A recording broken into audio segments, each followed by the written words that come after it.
Dans l'exercice 5, on veut à nouveau démontrer une propriété plus théorique. On veut montrer que A complémentaire privé de B complémentaire, c'est égal à B privé de A.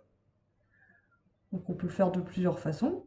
Une façon de faire, c'est de montrer que c'est équivalent d'être dans A complémentaire privé de B complémentaire et d'être dans B privé de A. Or, être dans A complémentaire et dans B complémentaire, ça revient à dire que X vérifie, X est dans A complémentaire et X n'appartient pas à B complémentaire.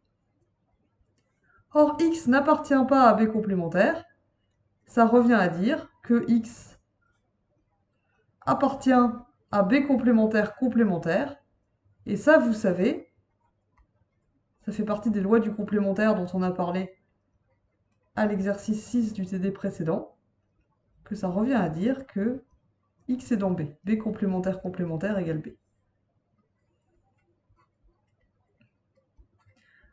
Ça, c'est dans votre cours et c'était aussi dans l'exercice du TD précédent, dans la rubrique loi du complémentaire.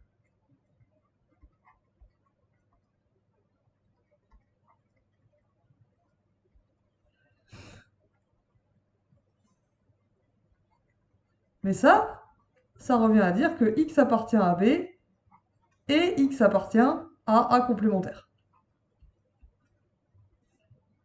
Autrement dit, X appartient à B privé de A complémentaire. B privé de A, pardon. X appartient à B et X n'appartient pas à A. Ah, j'ai oublié une étape, c'est pour ça. X appartient à B et X appartient à A complémentaire, ça revient à dire X n'appartient pas à A. Donc on s'intéresse aux éléments qui sont dans B mais pas dans A, c'est-à-dire par définition B privé de A.